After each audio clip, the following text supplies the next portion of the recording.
Hello guys, welcome to Edu Imprints. So today we are going to discuss how to study for your LLB first semester and how to write answers. Since so many students are asking me again and again in the inbox also, so I thought कि एक separate video इसके ऊपर बना ली जाए.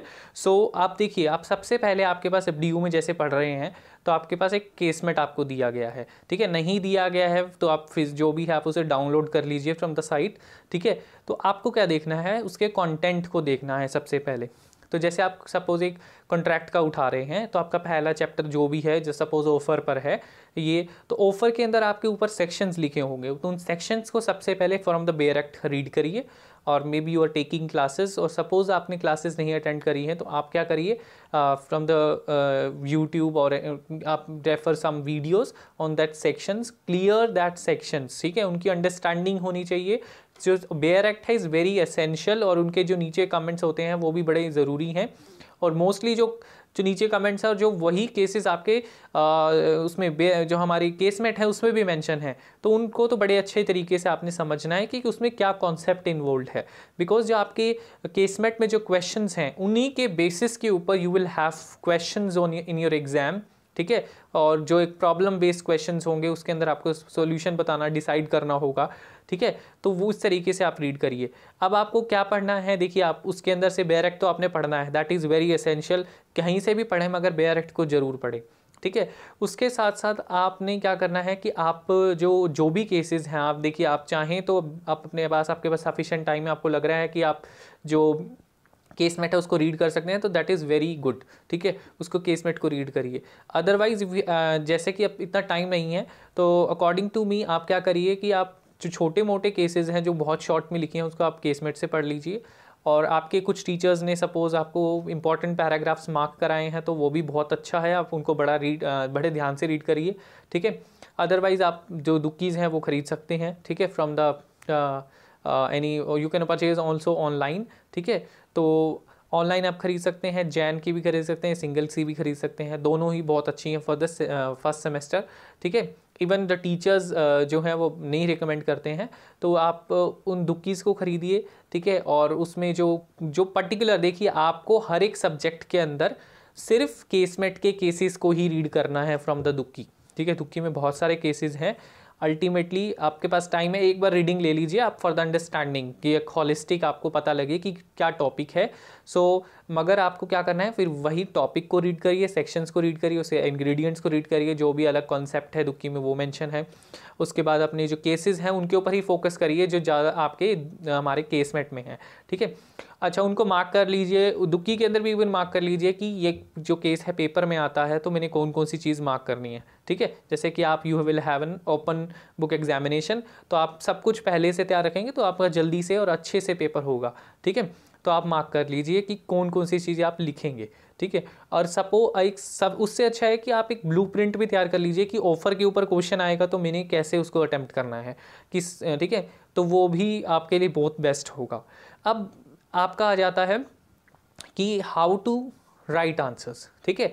तो हम बड़े simple तरीके से देखेंगे कि सपोज़ एक प्रॉब्लम आती है किसी भी टॉपिक पर, आईपीसी के अंदर हो या ऑफर पर आ रही है सपोज़, तो आपने सबसे पहले क्या करना है कि आप उसकी इंट्रो दीजिए 1, 2 या 3 लाइनों में कि भाई इसमें क्या कॉन्सेप्ट इन्वॉल्व है, ठीक है.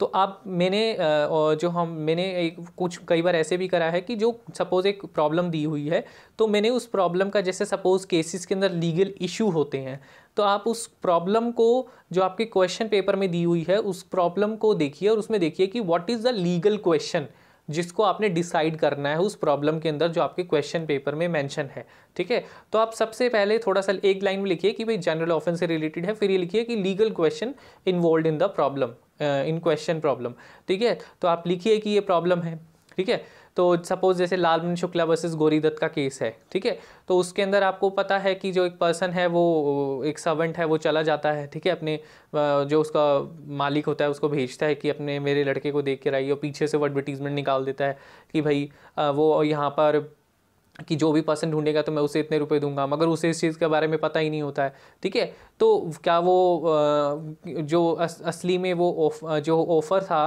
उसको पता था कि नहीं पता था? ठीक है, तो वो उसके अंदर सब कुछ लिखा ऑब्जर्वेशन की वो ऑलरेडी सब्सिस्टिंग ऑब्लिगेशन के अंडर था, तो उसको नहीं दिया जाएगा। ठीक है, तो इस तरह की चीज़ें थी। तो आप उसको देखेंगे तो आपको कॉन्सेप्ट इन्वॉल्व होगा और उसी बेसिस के ऊपर आपको एक क्वेश्चन यूं का यूं फ्रेम कर देंगे लगभग, अगर आप इजीली रिकॉग्नाइज कर पाएंगे कि ये वही उसी केस के ऊपर बेस्ड है। ठीक है, तो आपने उसी तरह का आपको लीगल क्वेश्चन क्रिएट कर लेना है, बिगनिंग में लिख देना है। तो आपको इससे जो एग्जामिनर है उसको पता लगेगा, चेकर को, कि इसको बड़ी अच्छी नॉलेज है और वो लीगल क्वेश्चन को समझ रहा है, क्योंकि अल्टीमेटली वही डिसाइड करना होता है। ठीक है, तो आपने लीगल क्वेश्चन लिखा कि इसमें क्वेश्चन ये इन्वॉल्व है, फिर सबसे पहले इंट्रो लिखा, फिर आपने लीगल क्वेश्चन लिखा, फिर आपने रेलेवेंट सेक्शन लिखे। ठीक है, रेलेवेंट सेक्शन पर्टिकुलर आईपीसी के हैं तो आईपीसी के, ये जो भी सब्जेक्ट के हैं, फैमिली लॉ जो भी, तो आपको सबसे पहले सेक्शन, फिर उसके बाद सेक्शंस लिखे तीसरे नंबर पर। फोर्थ नंबर पर आपको क्या करना है, उन सेक्शंस को थोड़ा डिफाइन करना है। आपने ये नहीं है कि वर्बैटम आपने उतार दी है, आपके पास डायरेक्ट होंगे। ठीक है, आपने वो नहीं करना है, आपने वो लिखकर उसके बाद थोड़ा सा उसे एक्सप्लेन भी करना है कि मुझे इस चीज़ की अंडरस्टैंडिंग है, ताकि एग्जामिनर को पता लगे कि मुझे इस चीज़ की अंडरस्टैंडिंग है इस टॉपिक की। आपने वो थोड़ा सा डिफाइन कर दिया, लाइक आईपीसी का कोई ऑफेंस है उसके एसेंशियल इंग्रेडिएंट को थोड़ा थोड़ा एक्सप्लेन कर दिया। फिर उसके बाद आपने केसेस लिखने हैं। अब केसेस 2 या 3, 2 तो लिखने हैं मिनिमम। ठीक है, अब केसेस को कैसे लिखना है, सबसे पहले फैक्ट लिखना है। पहले तो हेडिंग लिखेंगे केस की, फिर उसके बाद फैक्ट, उसको अंडरलाइन करेंगे, फैक्ट्स को लिखेंगे। ठीक है, 1 या 2 लाइन में बड़ा ब्रीफली लिखेंगे कि इसमें ये चीज़ है।